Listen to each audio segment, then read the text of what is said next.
Very good afternoon to everyone. I welcome you to all to this communication digital media program, and today is the session 11 on advertising in practice in print and audiovisual media.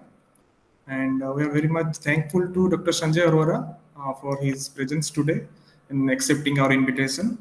Dr. Arora is presently working as head Department of English, Central University of Rajasthan.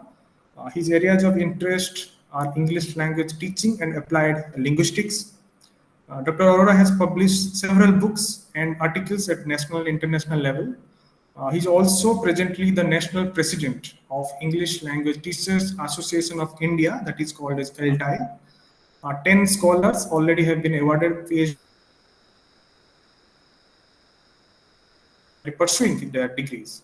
He's also the recipient of the post-doctoral award from the University Grant Commission, UGC, New Delhi. And Dr. Arora has also been a master trainer in Project High Tech, in which he has taught teachers how to teach and talk English very communicatively. We are very much glad and thank you, sir, to you and welcoming you to this wonderful session. All the participants are very eagerly waiting for your arrival, and I'm looking forward to interactive sessions, sir. Over to you. Thank you so much. Thank you, Kaushik. Thank you for the introduction. So friends, I'm really sorry. There is a power failure at my end. So till the power gets resumed, and let's hope it gets resumed soon. Till that time, we'll just be discussing and talking about certain things related to print and audiovisual advertising. And in case we have the power supply resuming, so I'll be able to play my PowerPoint also. And there were a couple of videos I wanted to show you, a few pictures as well.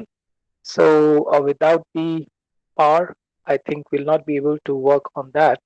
But we'll start with our discussion.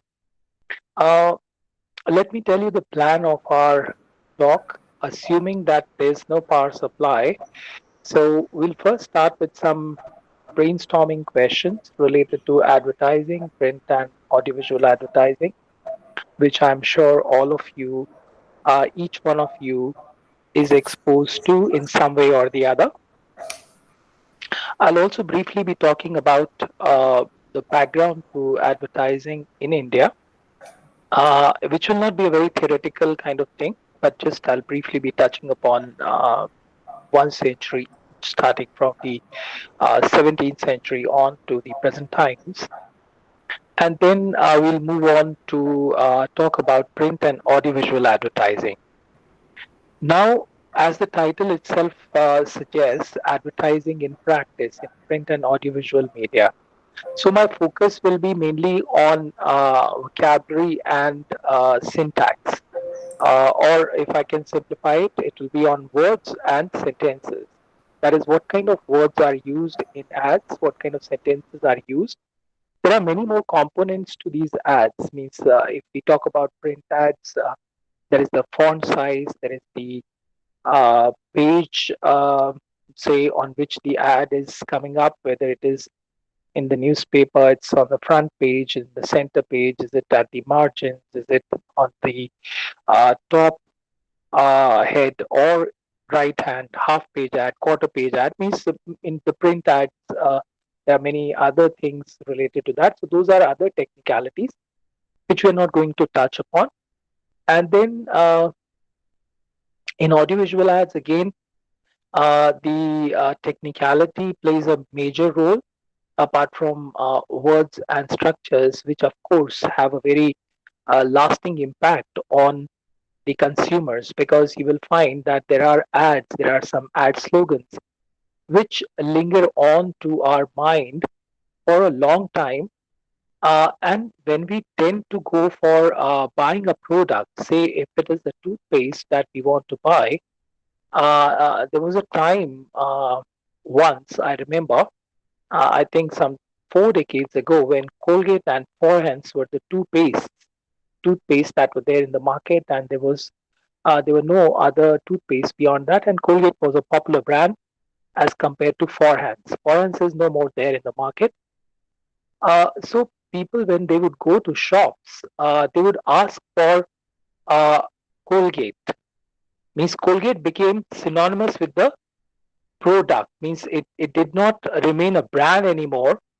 It started becoming the name of a product. So I remember once in a shop, a customer was asking the shopkeeper, okay, I think I have the power supply here. So till the time I get connected, I will just be talking about it.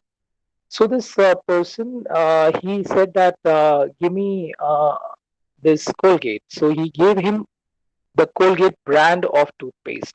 He said, no, I don't want this brand, this Colgate, I want that one. And he pointed towards forehands, which was there in one of the other racks.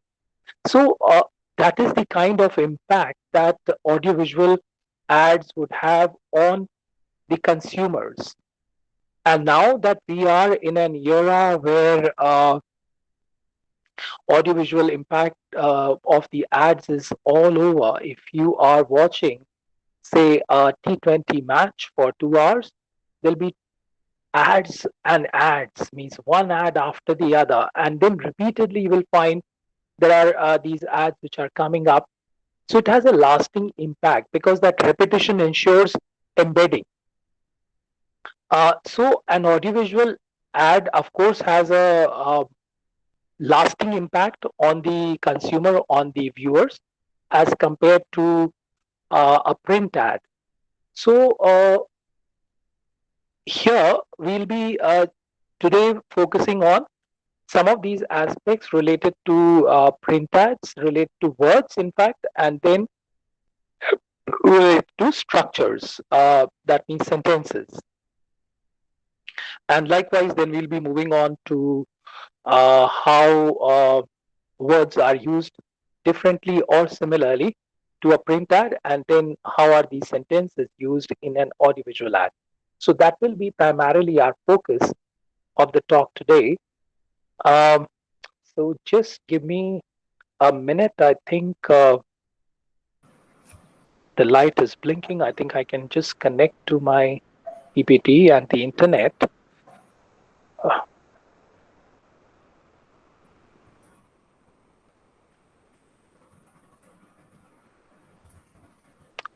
Okay, in the meanwhile, can I ask you the first question? Sorry. How often do you watch ads on TV, or how intently do you read them in a newspaper or a magazine, or maybe even on a billboard? Any responses to that, please?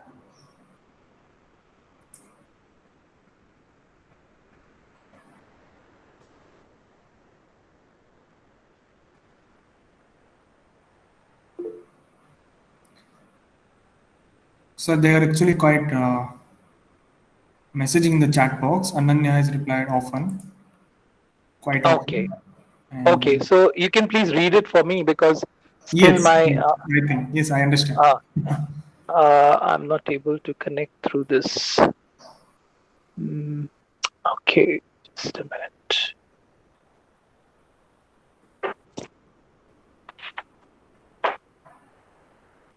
So you watch ads quite often. Now see, whether it is television, means you have no option.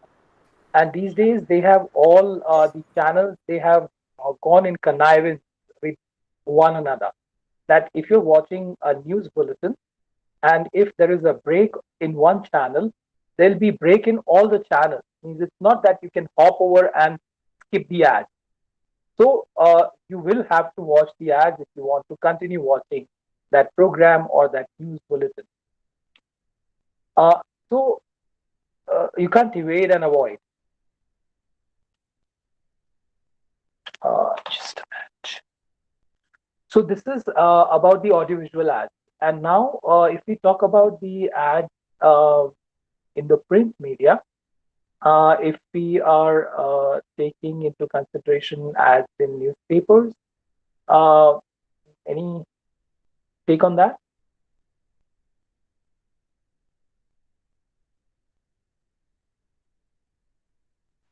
So I guess in print media, when we talk about the advertisement, so it's some way avoidable because that's up to us. So we want to just flip it and just look for the other parts. But most of the time, when our which interests us, that is the only part where we just feel like reading it. Okay, Fine. fine, fine. Thank you. Thank you, Prachi. Okay.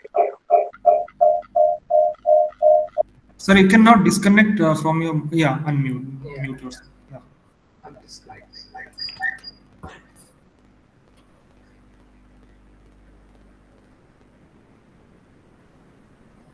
Yes, it's perfect.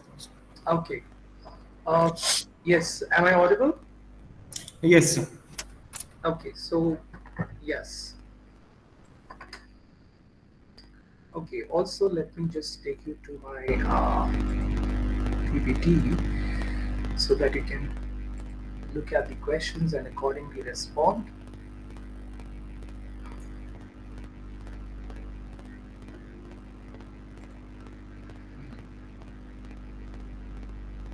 Okay. So, yes, Prachi rightly said that we actually have no option when we are watching television. The only option is okay, you can maybe walk away and maybe do some other chores and then come back when your program starts. But then the ad is on, means you can't switch off the television. It is on. Means even if the visual part is not there, means you're not watching it, the audio content is coming up. So, but yes, in a print ad, say if there is this ad on the first page or even the first page center, right? So you can just ignore that. That in case you're not interested in that product that is being advertised, so we can skip that off. Uh, okay, have you ever paid attention to the vocabulary, the words that have been used in these ads?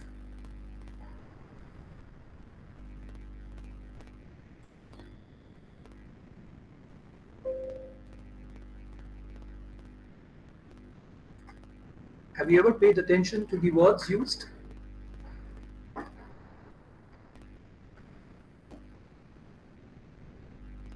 Okay, maybe Yes, not. Okay, sometimes yes, videos okay. and in the stories form which are being sold. Okay, so what kind of words are used here? Are these words simple or difficult to understand? Simple ones, sir. So mostly simple, which everyone can understand Right, and kind of alluring. right. So it applies to both print ads and audiovisual ads because the purpose of the advertiser is not to teach you language. The purpose of the advertiser is to catch your attention, to sell the product, to engage your attention, and also ensure the embedding of that product so that whenever you intend to buy, maybe even a ball pen, you go and ask for a particular brand that is being advertised. If you're going to buy a mobile, so accordingly you will ask for Nokia and maybe Samsung or no other product because nothing will strike you at that point of time because the repeated ads of that particular product ensure that embedding in the minds of the consumer.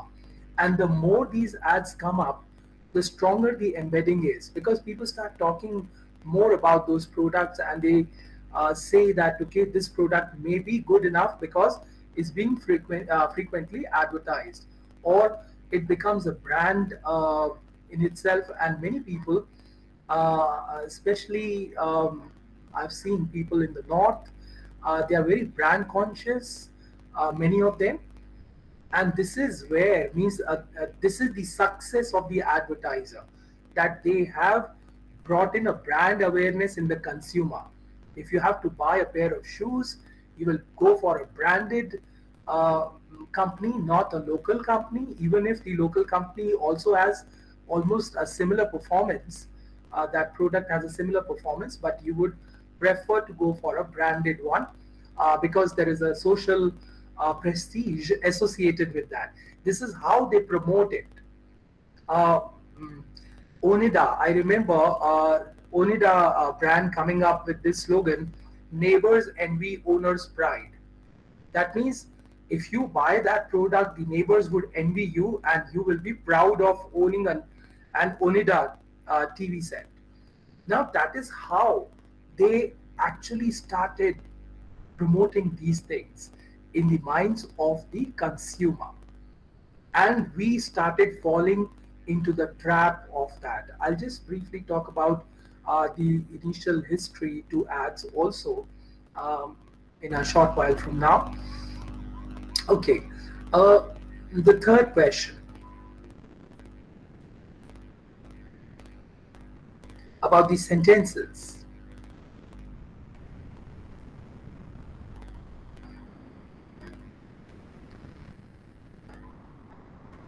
How dense, complicated, or simple these sentences are.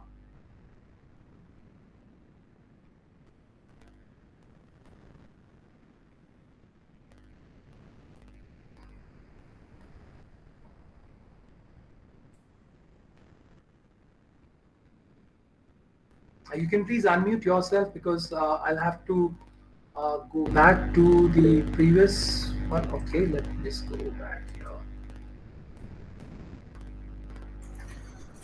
Sir, all the time believes in interactive sessions. I request all the participants kindly interact and make it a very interactive session. It's English Okay. communication and Need advertising. not be even full sentence. Durgadas has said that it may not even be a full sentence. Yes. So, as I said, the advertisers are not there to, their focus is not on language more.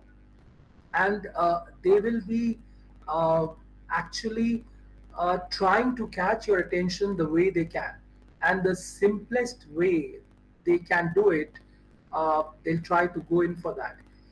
During my postdoctoral tenure, when I was working on the pedagogy of advertising on television, so I was working on these audiovisual ads, and during that time, I went to Mumbai to interview this ad group Piyush Pandey, the CEO of Ogilvy and Mather.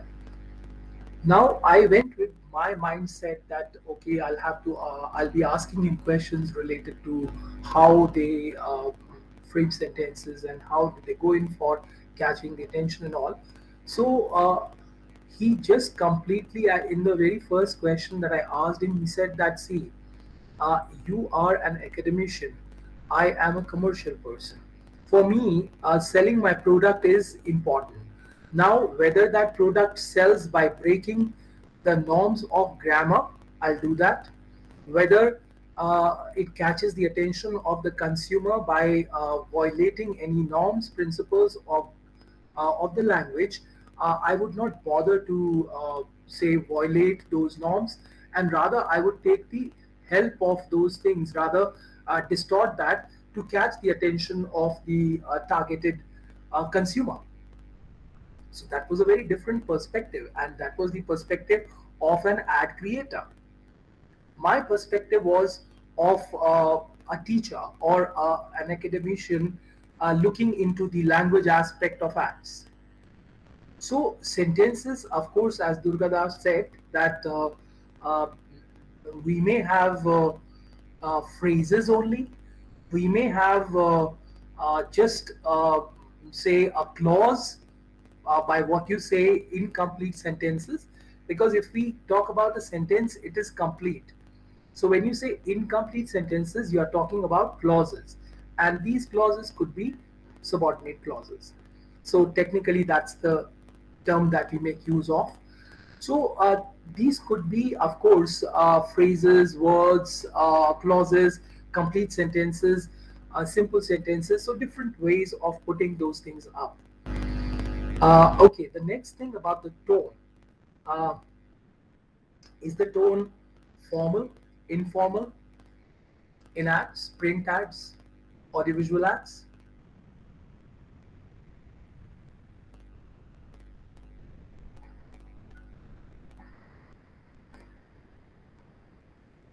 Generally, the tone, I guess, has to be more identifiable, which people can connect to. That is wholesome and also having the a bit tone of informality. Right. Because see, if you maintain the formal code of addressing, so you are keeping yourself at a distance, whereas the advertiser is actually trying to come closer to you and trying to tell you that means what they are saying is what you actually need, because they have to get deeper into your psyche. So here the tone is informal most of the time, and the reason being is that you have to actually ensure that the customer feels that okay, there is a familiar person talking to him or her. There is means there is someone who is uh, more concerned about their likes and dislikes. Maybe a copywriter or that this advertiser who uh, who is catering to their complexes of uh, maybe being fair. This Fair and Lovely ad which came up, the very product itself promoted that as a USP, fair and lovely. That means if you apply that cream, you become fairer. Now, whether you really become fairer or not, I don't know. But means this is what they promised. So there is a kind of bonding that gets established. Similarly, I remember a very old ad of Coca-Cola, which Amir Khan used to advertise, and this ad was means it was a chain of ads in which he in one of the ads he was dressed as a Punjabi rustic youth pulling out Coca-Cola in a bucket from a well and offering it to the girls around. Then in another ad, he was dressed like a Bengali. In another one, as a Gujarati. In another one, as a South Indian. So, because you have to actually tell the viewers that means it is not for one particular region, people from one particular region only. It is a pan-India drink. So the tone, the visualization in the audiovisual ad, the tone itself in the print ad, these are things which in fact are very, very luring, which will in fact try to, through which the advertiser will try to grab the attention and also ensure a brand embedding of that product. So the tone has to be informal, and in most of the cases it is informal, except for some very products meant for the very elite segment, maybe high-ended cars. So there you will find that the tone is formal, because you are addressing not the commoners. It's not a car which is within that range of 10 lakh and below. It is a car ranging above 30-40 lakhs. So for that you have a very select audience, and the timing when this ad will also be shown will be a time when most of the corporate people or such people would be watching, viewing television, or maybe watching news. So at that time they would target showing those ads anyway. uh, okay, the last question.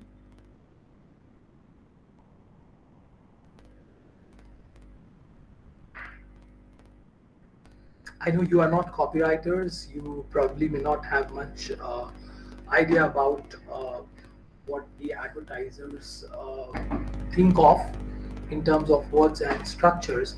But what's your take on it? Means, let's not talk from the perspective of a copywriter or advertiser.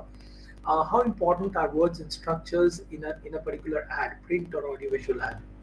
How important are these? I should be able to understand every part of it. Okay. Mhm. Yes, Ananya. Okay, Prachi says alluring phrases. Durgata says it's personal. Okay. Is that in response to this last question? Yes, sir. That alluring phrases was about that the structure of sentences or words, as you said, whether Okay. it's necessary or not. Fine. So Fine. for this last one, I had something to just add up to what Ananya said. Right. Please go ahead. Yes, sir. So as we know that words have power, and words somehow has the capacity to change the people's mind as well in a way. So we have seen the different advertisement, like the fair one just now, as you said, and also the Tanishq advertisement quite months ago created uh, anger among the people. So Right. created anger among the people, and so that is why, sir, the choice of words is quite necessary to address well to the people so that it might not backfire the advertisement.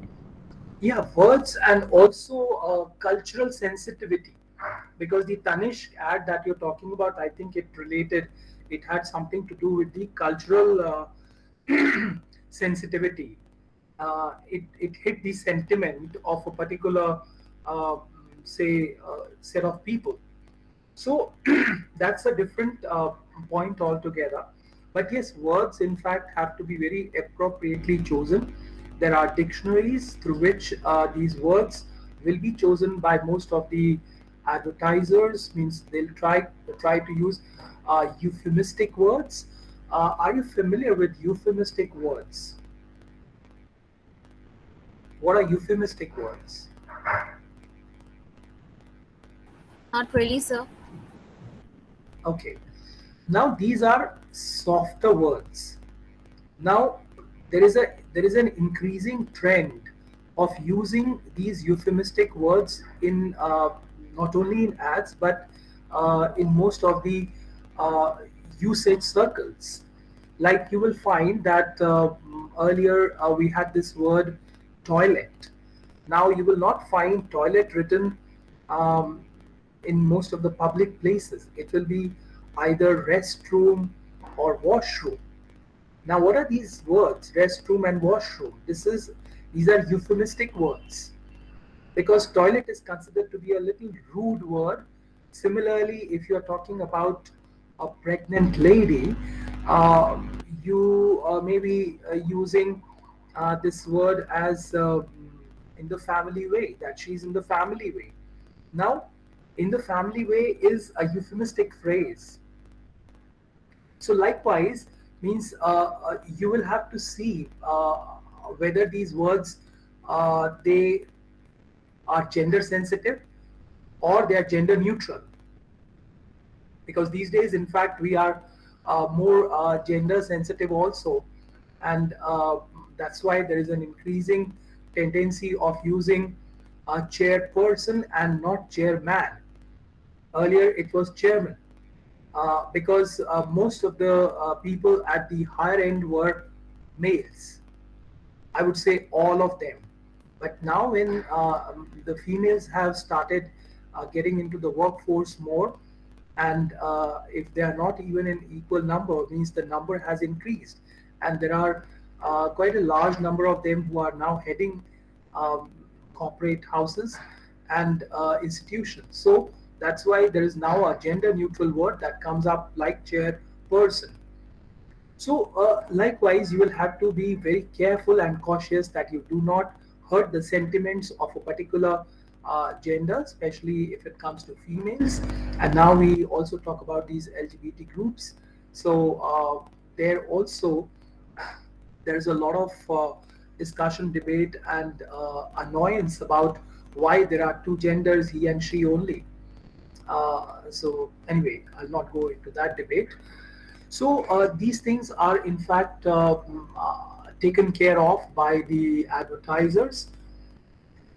So basically, now our presentation actually would be focused on words and structures, both in print and audiovisual ads. We'll just be going on to that in a short while from now.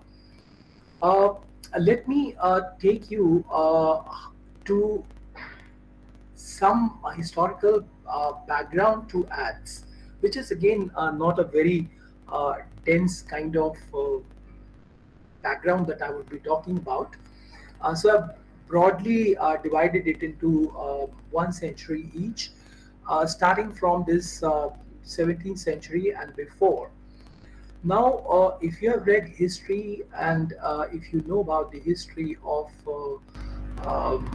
the country, you will find that there were times when, and even presently, you will find that you have hawkers coming to your street selling their wares. And some of them would sing songs to attract your attention. Some of them would come up with some very unusual sound to draw your attention. Some of them would be very loud. Some of them would devise some way to catch your attention. And in the past, advertising was more oral, and it was through these hawkers only that they would go from door to door, street to street, locality to locality, and sell their wares. Because that was a very different time. Gradually, when the British came to India, they started ruling us. The press, to some extent, means started, some printing started, and the ads that were there basically were classified ads, and these ads were more informative.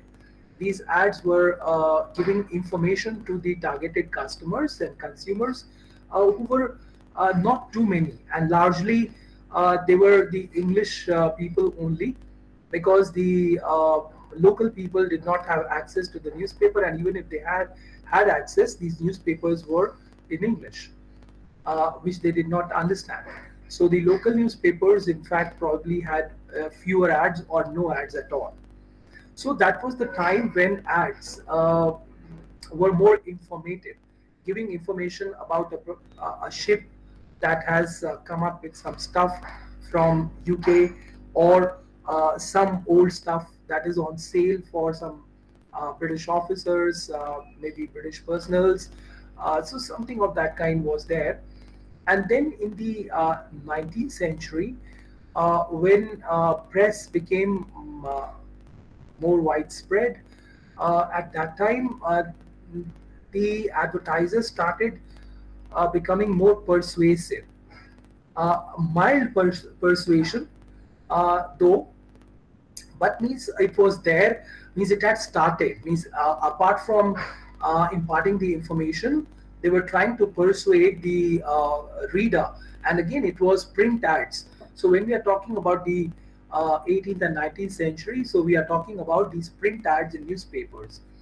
So here these ads, along with giving information, they also started coming up by making it more persuasive. And then gradually in the mid 19th, 20th century, there was the television which came up, and then ads again. Initially in India, they were very few. I think it was only with the onset of different channels. I think Z was the first channel, private channel, that came up, and likewise thereafter Star Plus and many other channels came up. There was a channel boom. So after that, advertising shifted more to the audio-visual mode, because that was the time when color television was introduced, and before that it was a black and white television, and there were not too many attractive programs also. So now advertising became very aggressive, because more and more companies, they started advertising on television, to the extent I was shocked to see that this Ghadi detergent powder, which was once upon a time a very local kind of, a very substandard product, is now becoming a great brand because it's being promoted by Amitabh Bachchan. Similarly, there was this cream. When I started shaving, I remember initially I bought this Godrej shaving cream, and thereafter there was this cheapo cream. Was that V John? Yeah. Now, this V John was a local product of a businessman in Delhi, an industrialist in Delhi. and it was considered to be a very substandard or a low or a local kind of shaving cream. But now, because it's being promoted by Shah Rukh Khan, so it has become again a brand. So over the years, things have been changing. You will find that from the oral tradition, it came on to the print tradition, and now it's more of the audiovisual, say, advertising, which is more in vogue now. These modes of say advertising still prevail. Oral, print do prevail even till date, but means audiovisual has taken over the earlier two. Okay, now let's talk about how the print ads uh, are different from the audiovisual ads. Now, in the print ad, the limitation is that you have limitation of space, whether it is a magazine, whether it is a pamphlet, whether it is a newspaper page. So there is limitation of space, and the larger space you occupy, the say the ad becomes more expensive. So it's more of a picture-based kind of advertisement, if at all the advertisers can afford it and say take up a larger space in the newspaper or magazine. So it will be pictures along with words and structure sentences. And in the audiovisual mode, you have the audio content, the visual part of it, both clubbed together. They create a kind of impact, a lasting impact on the viewer. Then the length of the text. Now, if you look at the text in a print ad, you will find that this text is not uniform. In some ads, you will find very less content.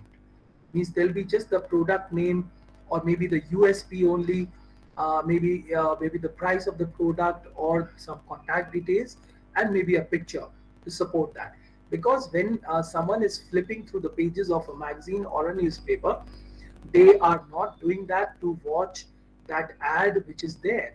They are trying to avoid that. So within those few seconds of flipping the pages, or within those few seconds of the reader focusing, or rather say with that split second attention looking at that ad, if a word or a phrase or a picture catches their attention, your task is done. Means the advertiser's task is done. So the length of the text in most of the print ads is shorter, and the length, of course, in audiovisual ads also may not be longer, but just because you have that time slot of 50 to 20 seconds, 30 seconds. So whatever you can say during that duration, they try to put all those things. And in some ads, you will find, because of the pressure of time, because a 30-second ad costs the company lakhs of rupees. So if that ad is being repeated, say, so many times, so that is adding on to the cost of the product. So length of the text there may be longer, because it can be spoken, and it can be spoken faster. There can be something which is there in the visual. There is something which is being spoken in the backdrop. So both the advantages are there in audiovisual ads. And then when we talk about the audience focus, now here what happens that when we are talking about the print ad, there is a select set of readers who's reading that. Maybe a newspaper will be read by the head of the family, or maybe just one or two people in the family. Children may not tend to read that, or it may not reach up to them, or maybe the father carries the newspaper to the office, so means other people do not have access to that. And by the evening, the interest of reading the newspaper, interest in reading that newspaper is lost. So that's a limitation there.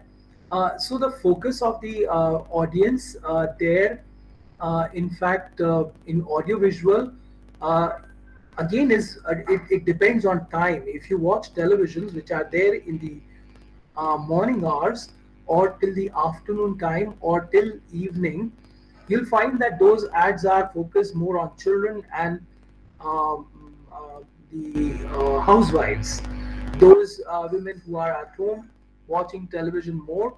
So those ads will be featuring more during that time. And as the time goes up in the evening, you'll find that the ads are more focused towards the male audience, because by 7, 8, 9, people are back home from their offices, their businesses, and they're watching. Most of them are watching news and maybe some other programs, but then the audience, means the male audience, increases. So accordingly, you'll find that the ads also change according to the time.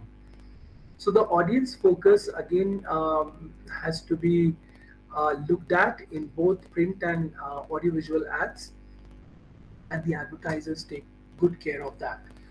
I'll show you one ad now. Actually, there are a few ads all taken together, but I'll just play one ad of Volkswagen, and then we'll talk about the content of that, and also see uh, how effective that content is, or how different it is from the other usual ads. So I'll just play that here. It's 3 to 4 minutes. And also, sir, you can share in the chat box so that everybody can open. Okay. Okay, I've shared it there. Yes. Thank you, sir. Actually, you don't play that there because it is. I have the timer here, so it is not the first ad or the second. I think it is an ad in the middle. It is after 2.14 minutes. So I can say take it up from here. I'm not sure whether you will be able to do reach up to that point. So I would advise you to watch it from here, please. The big door open, I could see all sky, trees, birds, sun, everything. Papa! Daddy, listen, no. We were right on top. It was so high, but we came down slowly. Daddy, and like a big magic cake. Open, close. Open, close. Wow, really? Yes. You know, there were so many rocks. I wasn't scared, just like that. We went up. It was really dark, but suddenly the eyes started glowing. Homework first, story later. But it is not a story.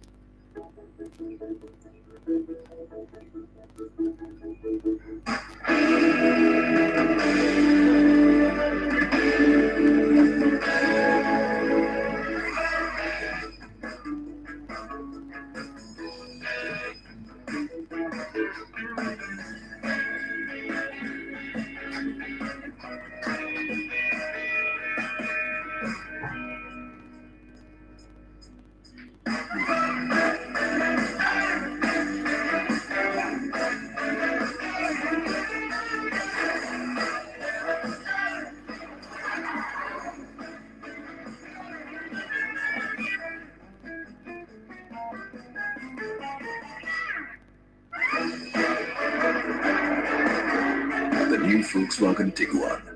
Think adventure, think new. Okay. Now, if you paid attention to this initial part of what this child was saying here, it was all very basic. The sentence structuring, the words used, all very basic structures.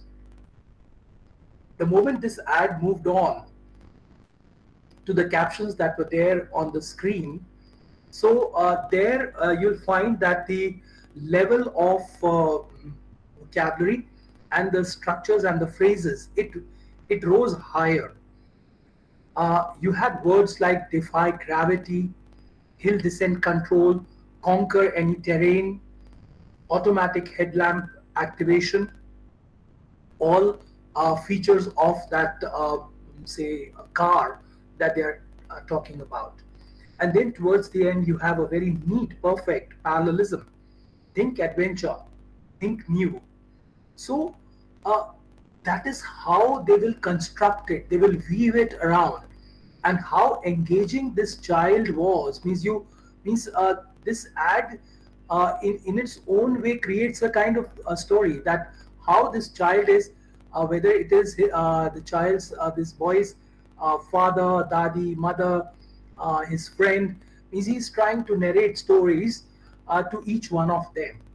And in the process means this ad also comes up as a story being narrated by this boy, and how those stories they lead on to this creation of this product. So that is how means engaging they will make that product. Okay. Yes. Can you please comment on the words and the structures used here?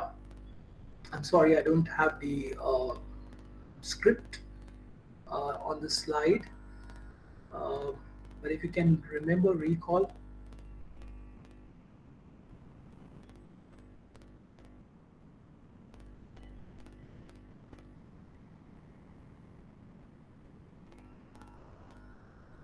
Okay, I think had the script been there, you would have been able to comment on it in a better way.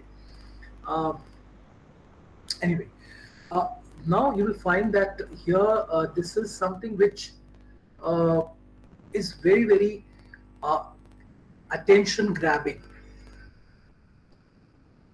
Although it is the ad of a car, a high-ended car, yet through the child, how they are connecting that whole thing and how the whole family is getting connected. So that is how they try to bring it in and also establish the adventure element. Now the same ad means of the same company, Volkswagen. Now there is a print ad here. Now in the print ad you will find that there is just that picture of the car, and to the left hand side you have the content, and it's just 2 sentences, and below that there are a few more sentences which talk about certain other features of the car, but then they are so miniature, so small, they are not even visible. Now why is that so? And even now there is an increasing trend to even minimize these words. Means like here the number of words that are being used are more. Now you'll find that these words will be spread all across this ad or this space or this page. You'll find one a word or a phrase to one side, to the left side, to the right side, to the bottom, somewhere in the middle, and that is how it will be spread, so that means each word is spread out and it doesn't become a challenge for the reader, the print reader, to and it gauges their attention. So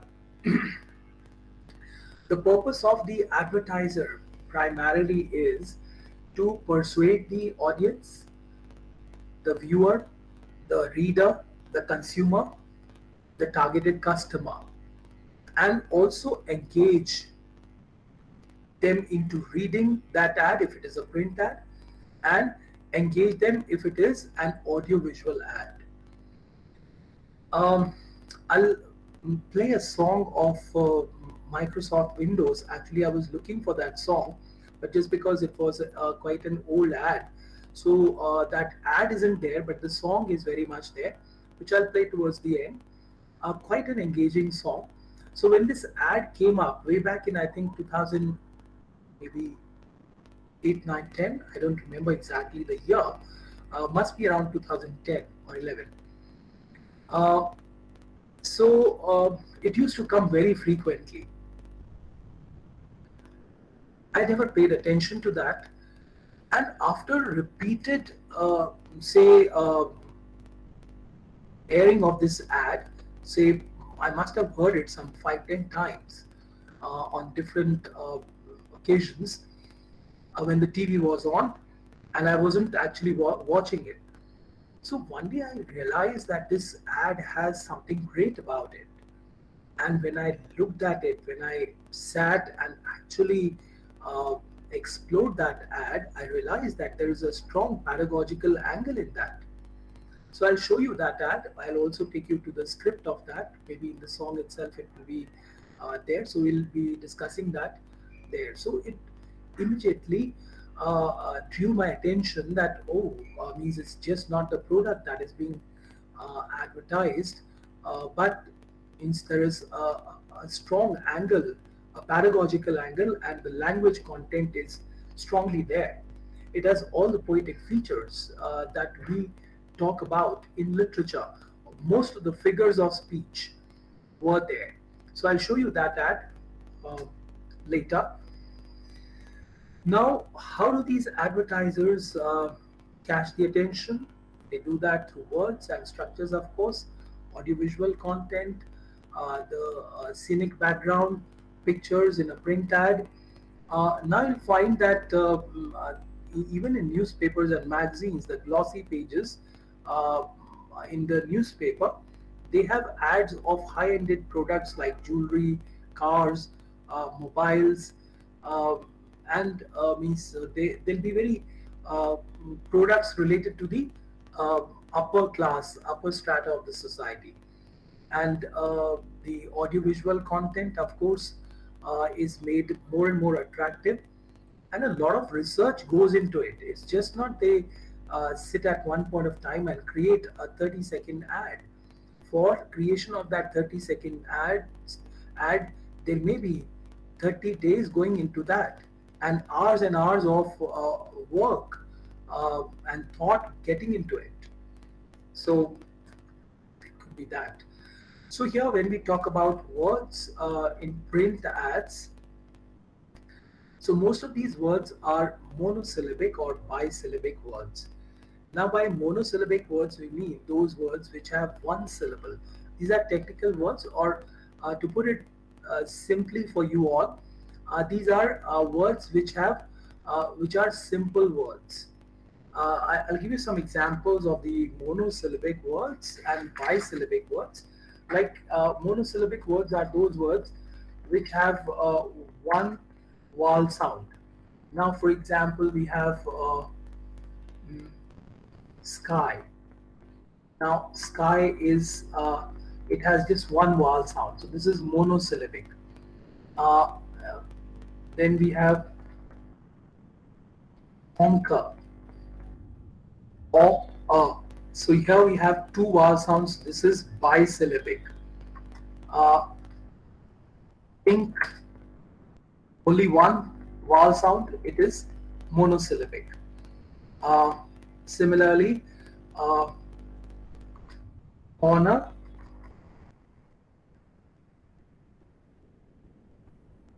bisyllabic, or corner, or so based on that, you'll find that we talk in terms of monosyllabic and bisyllabic words. And if there are three or more than three vowel sounds, then we call that word as polysyllabic. But then anyway, most of these words are either monosyllabic or bisyllabic, and to put it simply, they are words which are simple enough for the reader or the listener or the viewer to understand. Then these words are domain-specific words. In this ad of Volkswagen, I told you how the automatic headlamp activation and this selector with 4Motion and other things that they were talking about. These are all technical specifications of the car that they talk about. One-touch boot function. So means these are domain-specific words which relate to the domain of a car, an ad of car. Now, it will not apply to an ad of McDonald's pizza. For that, you will again have a very different kind of vocabulary. Then it is also reader specific. Who would be the targeted set of readers? Now, if you have seen these magazines which are there in flights, airlines, Jet Airways or Indigo or any other airline, SpiceJet and all. So you'll find that in the pocket there are these magazines which are there, and these are all mainly promotional magazines which uh, talk about different destinations, the flight operates, and also there are ads there. Now that is meant for those flyers, because those who are traveling by air, assuming that they are frequent flyers, or they may in the future be opting to go by air to destinations where they may try to spend their holidays. So that's for a specific set of readers. So that magazine would have different kinds of ads, and those ads would be specifically focusing on those readers, those flyers who are reading that magazine. Likewise, if it is a newspaper has a wider reach. It reaches a wider set of say readers, who will be just not flyers, but also there'll be students, there'll be teachers, there'll be professionals, uh, housewives, uh, office goers, so different set of people. So that has a more generic, it has a more generic approach to that, and the words again that they will make use of will be those kind of words which will not act as stumbling blocks. Now Diwali is approaching, and you will find that the newspapers have gone thicker because ads have increased, because it's occasion specific now. Now, whether it is Navratri or it is Diwali or it is any festival, Christmas, Eid, or any specific festival, so you'll find that ads accordingly change. Their vocabulary changes, their words change, their structuring also. Structuring by and large remains the same, but words keep on changing, means as per the change of occasion. If it is Raksha Bandhan coming up, accordingly you'll find that the ads will switch over and go in that direction. Holi or any other festival for that matter. Then in terms of orthographical changes, changes in spellings or distortion in spellings, I would say that is another way of grabbing the attention of the reader in print ads. So this is this example that is given. So instead of spelling through as THROUGH, here they spell it as THRU, McDonald's drive-through. So that is how they will try to condense that, and also in the process draw the attention. Now talking about the structures of print ad, basically we have simple and compound sentences made use of, uh, and here by technically speaking, the simple sentence has one finite verb, and compound sentence has two or more than two finite verbs joined by coordinators. Now these are technical definitions given to that. To simplify it for you, these sentences would be those which will be fairly easy to understand. Now from taking some sentences from this ad of Volkswagen, where this child was talking to his say papa or his friend, he said and like a big magic cave, open, close, open, close, means that is how he was coming up with that, that it was just like a magic cave. Now here you don't even have the verb, it just is without it, it has an ellipsis here, and then he says there were so many rocks. and then he uses a compound sentence, but I wasn't scared. Now, the moment you have these sentences connected by coordinators like and, or but, it becomes a compound sentence. So all through you will find even in print ads, uh, basically they are making use of simple sentence structures, and at the most, if need be, uh, they may be connected by these coordinators. Then the phrases that are made use of, and phrases are used more often, as initially you people also responded to that, that there are these catchphrases, and these catchphrases ideally they talk about the features of that product. They will tell you the price of the product, because that could be one of the attractions for the reader to buy that product. It could be an offer, maybe a Diwali offer, um, that if you buy two products, one is free, or something of that kind, or maybe a unique selling proposition. Now, by this unique selling proposition, we mean uh, now the product may have 5, 6, 7, 8, 10 features. But if you start talking about that, your reader will not even be able to remember one thing out of that. So it's better to focus on one proposition rather than multiple aspects or multiple features of that product. So that is what is called the unique selling proposition.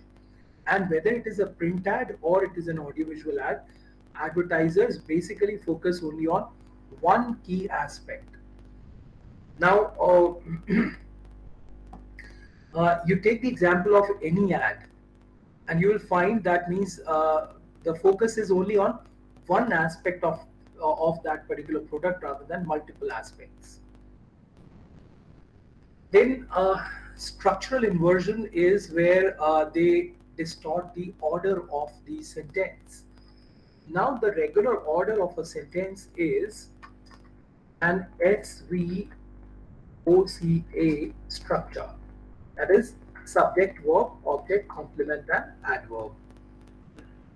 Now the advertisers, they would at times distort this structure. Now if I say I teach English, and the moment I invert this order and I say English I teach, immediately you just get a little conscious about it, that what is he saying, because it's not correct structuring. It is distortion of that structure. So likewise, advertisers would do that to grab your attention. They may go in for a structural inversion. They may go in for a grammatical incorrect sentence as well. Now let me show this ad of McDonald's. So here we have I'm loving it. Can someone please respond to that? What do you understand by this I'm loving it? Do you have any comment on it? Do you say it this way, I'm loving it? Is it okay? I'm loving it. Yes, sir. Sorry?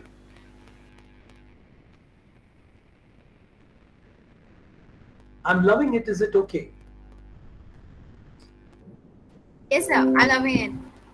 Grammatically, it's incorrect. Because love is a stative verb. And you can't say I'm loving her or she's loving me. Because this is in the category of stative verbs. There are some 70 to 80 stative verbs which cannot be changed into any, they cannot be used in any continuous tense. Like you can't say I'm hating him. I'm understanding you. Love, hate, abhor, have, for possession. You can't say I'm having a car. I have a car, you will say. I'm having breakfast is fine.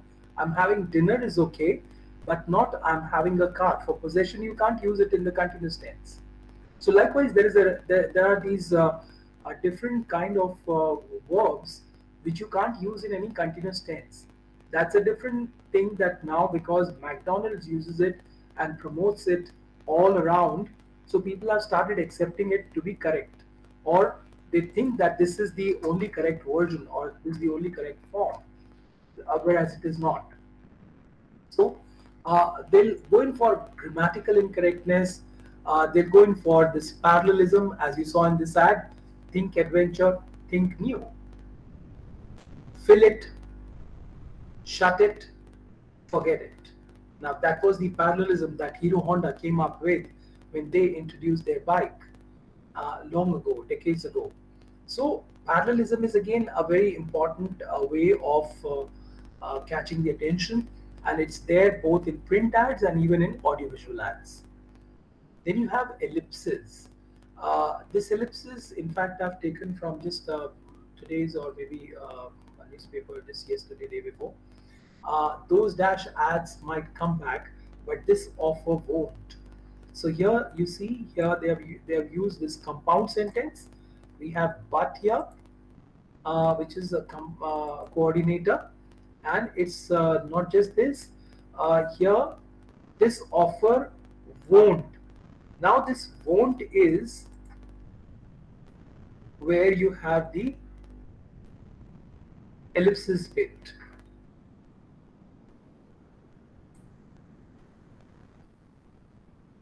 Because it ellipse, sorry. So it ellipse that this ad won't come back. So that is what is ellipsis. In a way, they are using this pro form to ellipse the obvious element.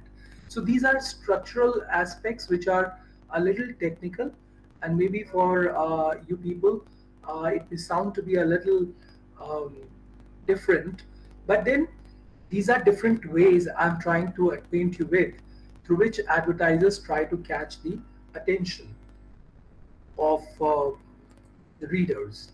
So now let's move on to this vocabulary of audiovisual ads. And again, apart from monosyllabic and bisyllabic words, which I've already talked about, domain specific and viewer occasion specific, I'll not dwell much on that. I'll talk about these two features, rhyming and alliteration. Now, in audiovisual ads, there is an advantage that you can try to create jingles. You can, because jingles appeal across the ages. A jingle would appeal to a younger viewer also, and maybe a youth as well, maybe a middle-aged person, and also the elderly. So they are soothing, they are pleasing. People welcome them. So whether it is rhyming or it is alliteration, lime and lemony limca. Now in this you find that this repetition of the l sound has been taken up. Now lime is fine, but lemony, you may have come across the word lemon only, but they have changed it to lemony. So this is how experimentation with words will be done, with structures will be done, and that is how they will try to gauge the attention of the viewer or the reader. And rhyming, in fact, I'll let you know through that song of Lenka that I'll play after a short while. So that is there about the audiovisual ads. The other things I've already talked about, so I'll not dwell much on that.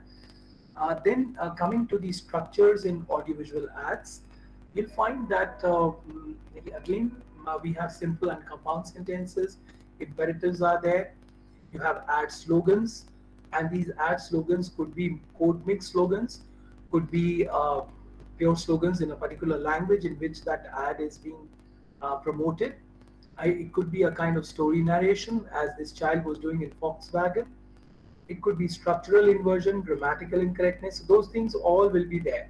So what do we mean by code mixing? Code mixing is when two languages are being mixed in the same sentence. Taste me best, mummy or Everest. Now taste best, mummy, Everest. Now only that induction of that word may and or. Now that is where the code mixing comes in. And code switching is where you are talking in one code and thereafter gradually shifting on to the other code. So you're talking in English and then you immediately shift over to the other language. So that is code switching. Or maybe from one local language, you are switching over to English. So code mixing is more common than code switching in audiovisual ads, and that's in fact quite an attractive thing for most of the viewers. So I'll just take you on to this ad of Lenka, and you could just listen to that for rhyming, for alliteration, for pun, for paradox, and lot many other things. So just take a few minutes to listen to that. As a tree, as scary as the sea, as warm as the sun, as silly as fun, as hot as fire, cold as ice, sweet as sugar, and everything nice. I wanna be.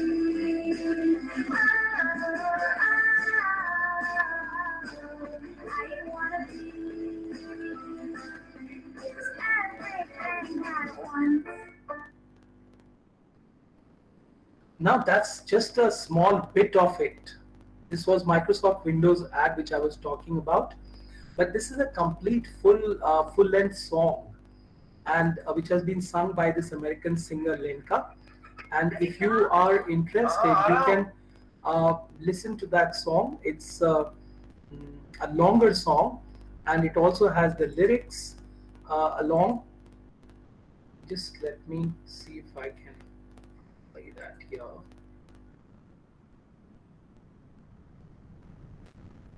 Okay, anyway, you can do that at your end in case you are interested. So here you find that it is repeatedly coming up with the same structure. There are parallelisms, there is internal rhyme, there is end rhyme, and lot many other poetic features which we talk about in poetry, in literature, which this song comes up with. Okay, now here what the advertisers are doing these days. I talked about the initial ads, which were more informative and they were more truthful. Now ads have become less truthful, and that is why Wells labels advertising as legalized lying, because whatever you are coming up with is in a way something which you are lying and selling that product. Means the product that you are coming up with, it may not have all those promised features, but you are trying to woo the customer by telling that this is the best option for them if they are going to choose that particular product.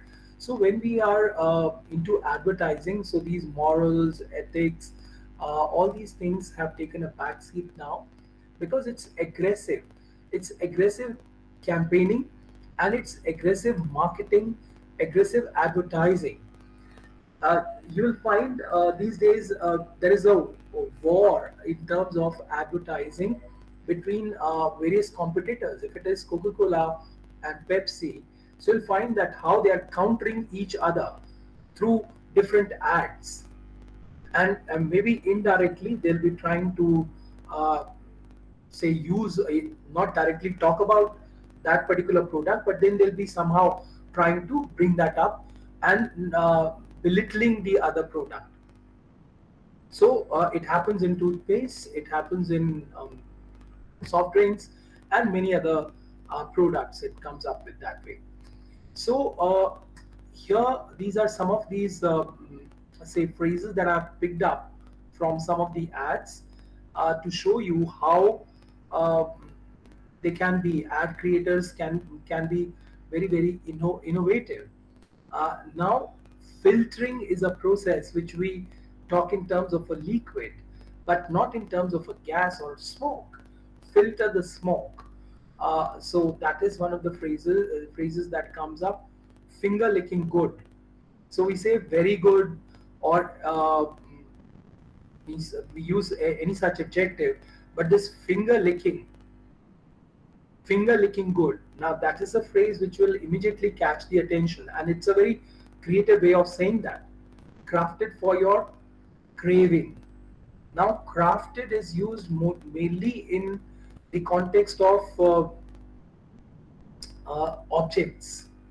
Now here it is being used in the context of a food. Uh, I think it's for a burger or some such food product. Then we have friendliest drink on earth. Now, friend is actually a noun, and it has been converted into an adjective. Friendliest. Now, we say, okay, uh, tall, taller, tallest, or friendly, more friendly, and most friendly. But friendliest is again a distortion of that. Means from the noun they have converted into an adjective. And lime and lemony, in fact, I've already referred to that in one of the previous slides. So these are some of the ways in which these advertisers, they try to grab your attention, they try to arrest you through words, through phrases, through structures. So that is all I have to say from my end. And if you have any questions, you can please ask. I'm through with my presentation. Over to you, Kaushik.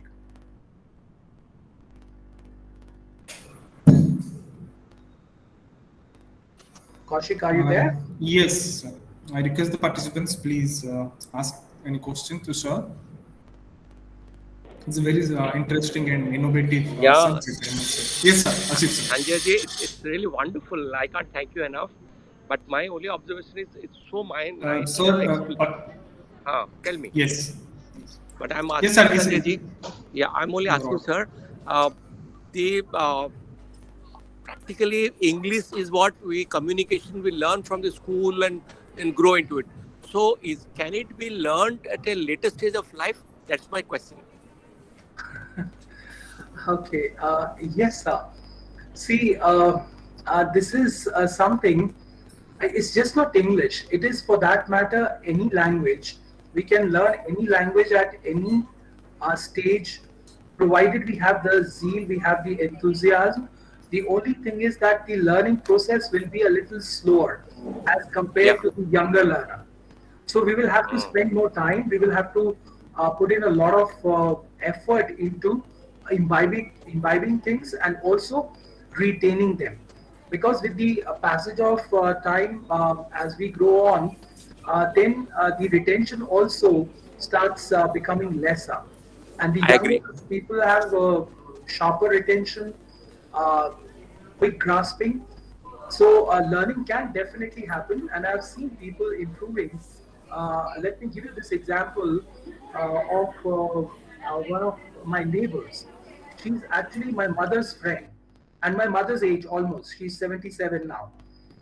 And she came to me when she was around 65 to improve upon her English. By that time, she had retired. She was a school teacher, teaching at the primary level in a government school. But she always had this kind of guilt that she could never learn English ever in life. And she also continued to teach in Hindi.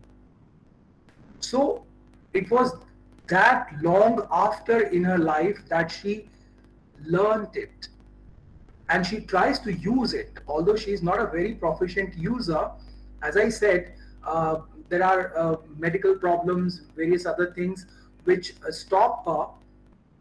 Yet she has that zeal, she has that spark, and she was able to do reasonably well. So there's no age, sir, for that. The moment you decide to learn it, you will be able to. Thank you. Thank you for your feedback. Welcome, sir. Sir, I think you need to stop your presentation. It will be kind of, yes, that will be. I think I saw some, yes, Prachi was asking, sir, will ads be more inclusive of queer people, which we lack centrally? If yes, how our languages are not yet gender inclusive? Will ads be more inclusive of queer people?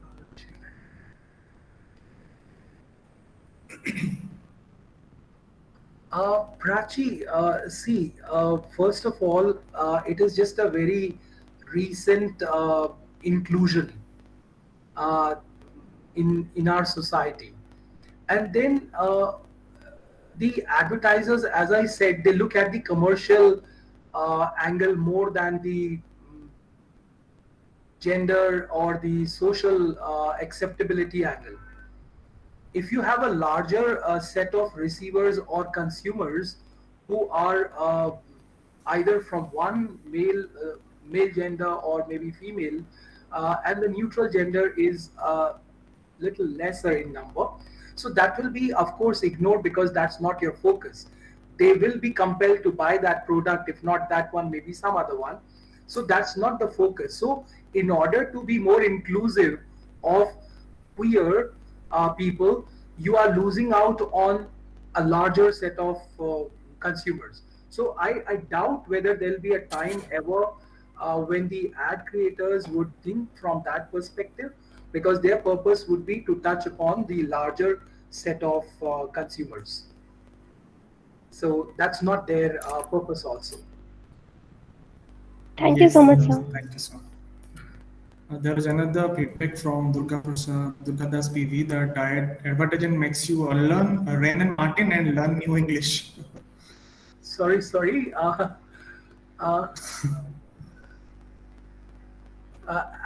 Advertisements make you learn Rain and Martin. Yes, Durgadas, actually, Rain and Martin. If you talk about Rain and Martin, in fact, I also studied my grammar through Rain and Martin till almost class 12. So that was the Bible to grammar at that time. But then, see, today we are in a different scenario altogether. We are in a very different world where the generation is exposed to the digital tools more. Now everything they want in a jiffy. No one has the time to go through a grammar book and learn the rules and then practice it. The other day I was delivering this talk at another platform and the same thing came up in terms of grammar.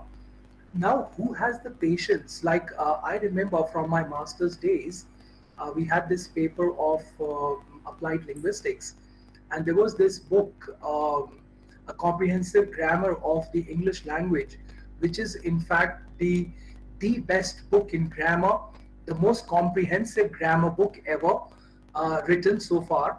So when I was doing my master's, there was a workbook also along with this, and I must have spent hours and days practicing from that workbook to improve upon my grammar, which was an essential part of that paper that I'm referring to.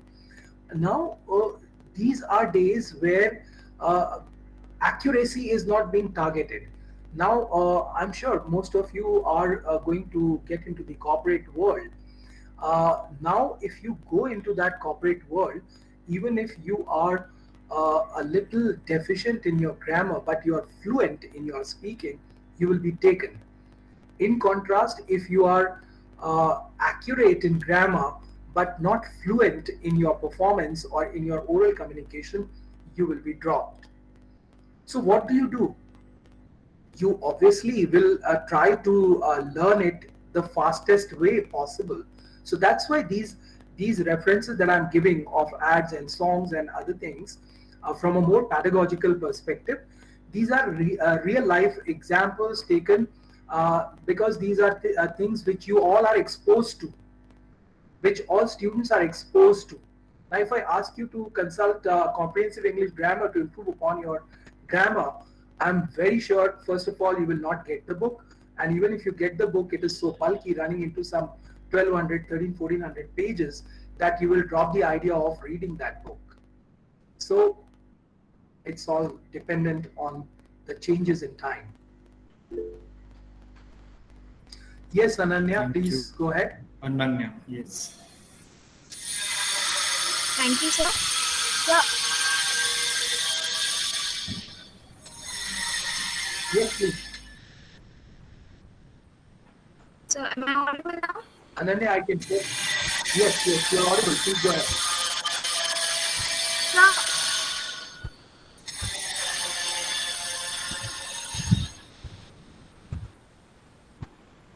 Ananya, I think your voice is breaking. Yes, now it's audible. Can you? Go ahead. So as we are growing up, we are coming across many words which are quite difficult, like and some short. Kaushik, can you please mute yourself?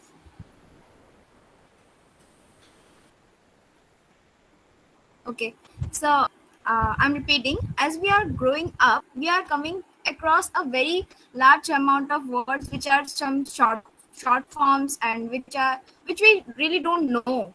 So is it our fault that we are unable to keep ourselves updated, or is the outside world? Because all the time we can't keep ourselves updated, right?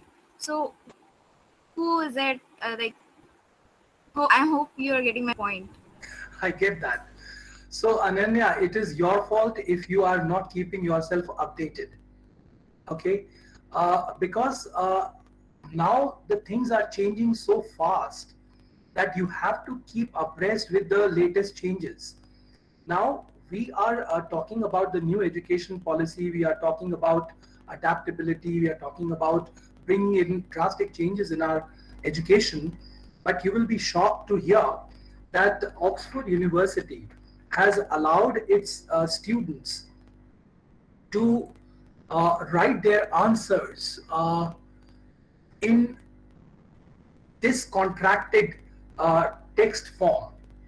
If it is great, like in this chat box right now, Durga Das has thanked me and said, for, YR for your, and for great, he's writing GR8. Now, if I do not adapt myself to that, I can't blame Durga Das for that, because he is in sync with what is going on. He's in the flow. If I'm out of that flow, it's my problem, it's my fault. So I have to try to get into it by looking into it, how I can adapt myself to that. I'll tell you one instance here. Long ago, when I started using the mobile, so I was in Pune and I got a message from my one of my students that I need your help in some regard. So I'll be thankful if you can respond ASAP. I was a little puzzled, what is this ASAP? Now see, Ananya, you know, ASAP is as soon as possible, because over the years it has now become so common. So likewise, you will have to keep yourself updated. You will have to keep abreast with the latest phrases that are coming through the digital technology, through Facebook, through Twitter, through LinkedIn, through WhatsApp messages, through chat boxes in such sessions. So it is on to you. Okay. Yes, sir. Thank you. And very soon you will find dictionaries also including. I think already they have included some of these words. Yes, sir. That's why I was asking the selfie word. Yeah. So in case you are not familiar with any word, so these days you have online dictionaries. So everything is there on your palm. Yes, Professor Sunil. Sunil Das. He is the co-coordinator of this program, sir. So yes. Yes, Professor Sunil. Sir, please. Sir. A very good evening, sir. Actually, I used to teach this advertising and social media for students for BBA and MBA programs.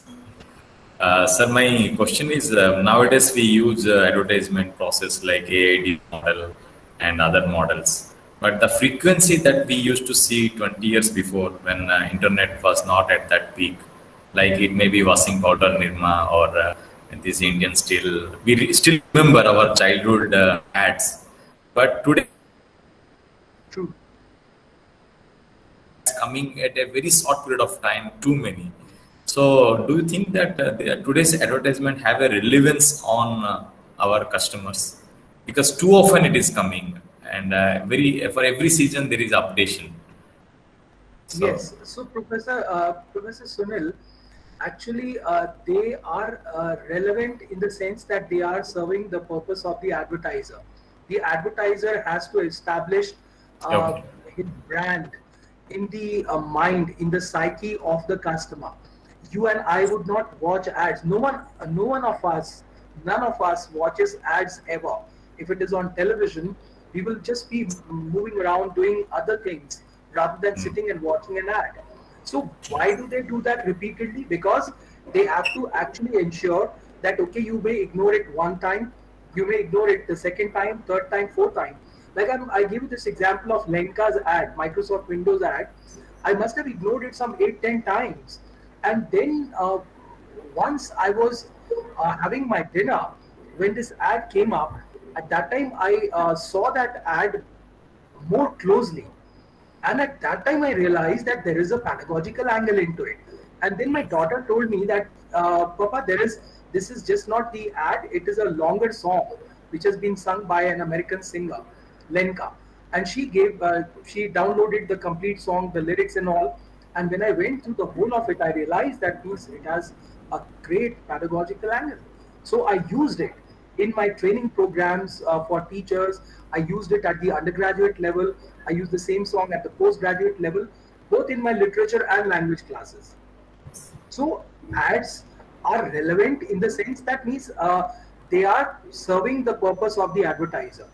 They are not teaching you language. You and I as teachers may derive something pedagogical from the language that they are using to make our class more engaging or interesting, but their purpose is to sell. Their purpose is more commercial, which is being served by that repeated, broadcast of the ad. Yes. Yes. So still means the segmentation actually have largely changed now. Now it is customized segmentation has come into play. Yes. I that is what I said. It will be hour-wise. Means if it is say the prime time hour, so you will find that the set of ads that come during that time will be different. If it is the morning hour, the ads would differ. If it is say Diwali time, ads would start changing. If it is onset of winters in the north, ads will change. So likewise means, of course, there has to be segmentation. You have to keep abreast with the changes that are happening. You have to have that regional sensitivity, the festival sensitivity. So that is Sir, how you are able to reach up to your customer. Yes, sir. Sir, last question, sir. Yeah, So yeah, the relevance of ad is generally with the notion of repetition, right? For example, if you repetitively watch some kind of ad, then we can there is some kind of image in our conscious mind. Then, but now the frequency changing means every time that you see. So you are not watching the same ad repetitively. So does it means how it works? See, as I mentioned, they focus on one USP. As I was giving that example of Onida TV. Now I think it's not there in the market anymore. But when it was there, it was at its peak. It was selling at its peak. Because it had, the series of ads kept on changing. But their USP was the same. Neighbors envy, owners pride. Means they were focusing on that pride element, that if you have an Onida, you are a proud owner. And that ad was changing.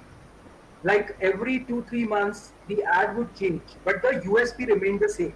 Yeah. So that is what they ensure, that the USP should be the same, so that means it gets somewhere stuck in the psyche of the consumer or the viewer. Exactly. Thank you, sir, for your. Yeah. Thank you. I think there is another question, sir. Do you agree that ad recall need not ensure brand loyalty? Do you agree that advertisement recall need not ensure brand loyalty? Yes, if you recall an ad, that doesn't in any way ensure that you will buy that product. You may remember that ad for different reasons. Like I remember this Lenka ad because it is giving me some support in terms of my teaching. I would not go for a Microsoft Windows 8 change if required, but then that ad sticks to me because of a different reason. Similarly, there could be a jingle which could stick to your mind because of its rhyme, because of the wording. So if you recall an ad, that doesn't ensure that you will be buying a product, but then yes. See, when you go for purchasing a particular product, so in the market, if the shopkeeper asks you, okay, what brand you require, you will automatically come up with the name that is there at the back of your mind because of that ad which you are able to recall. So you may not be reminded of something else, or you may probably prefer not to go for some other brand because that is less advertised, and you think that probably it is not a qualitative product. Because these days we also equate quality with the ads that are coming up. We don't realize that if there is an ad which is being frequently telecasted on television, so it's adding on to the price of that product, the cost of the product, and it's getting expensive. So maybe a cheaper product with the same quality may give the same results, but we are not interested in that.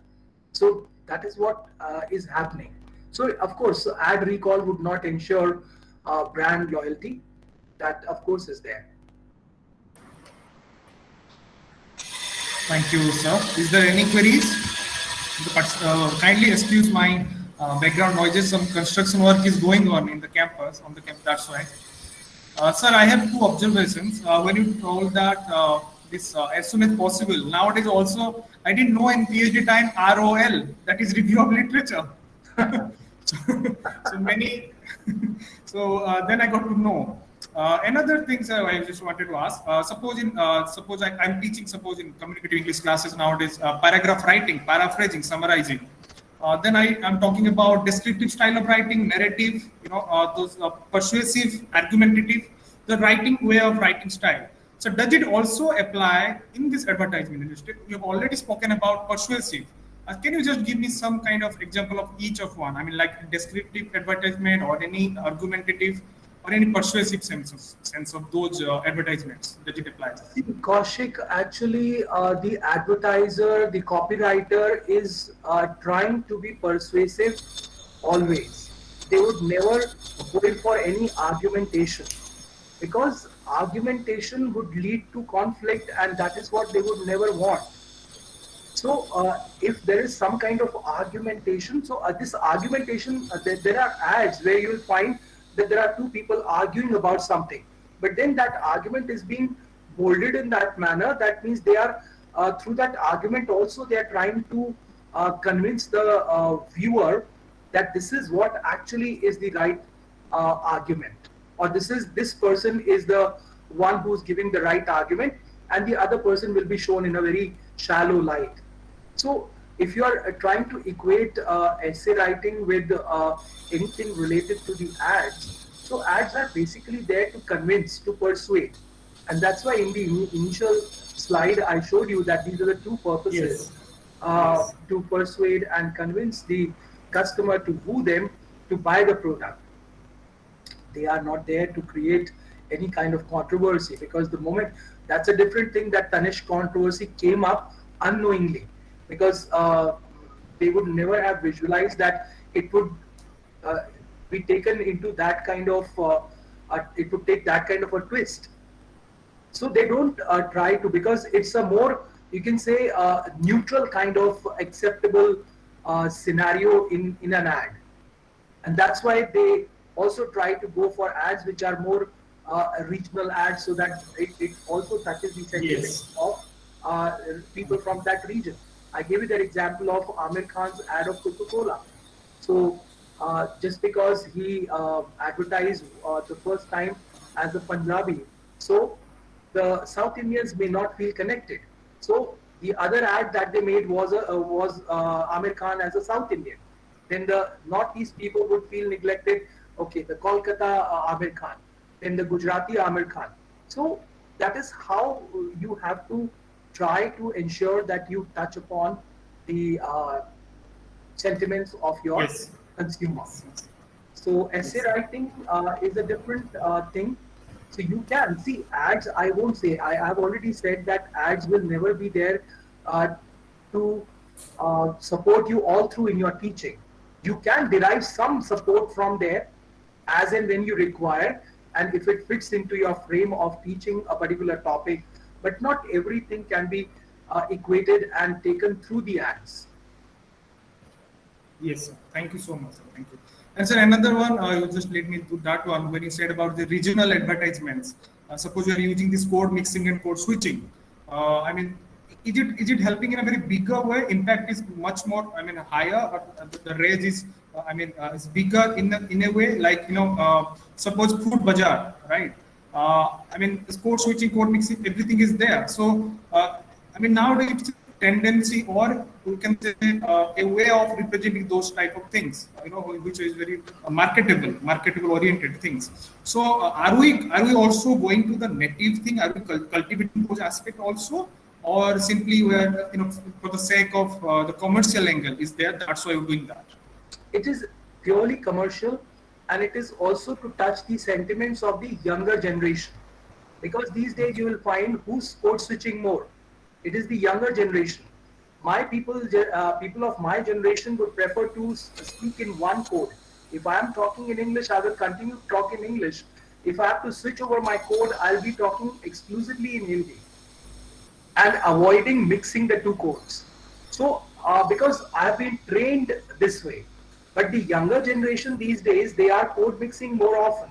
So the products that relate to maybe a pizza, a burger, or any product that is closer to the younger generation, so you'll find that the code mixing is happening in those ads more to appeal to them. Everyone. Thank you so much, sir. That is from my side. Any other queries? So we come to the end of this today's session. Okay, then I understand there is no queries, no questions. Then thank you so much, sir. You started with the history of advertisements, both in print and AV, and it's such a crisp and clear. I think the participants also agree upon that. It's such a deliberately and in a simple manner made us understood to know the basics of the thing and how to imply it in digital marketing or digital media and community in a competitive world nowadays. Thank you, sir. Thank you so much for accepting my invitation, and so kind of you that all the time never say no to all of my requests. And once again from SBM fraternity, thank you again, sir. Thanks a lot. Thank you everyone for your patient hearing and for your wonderful questions. Thank you everyone. Thank you, sir.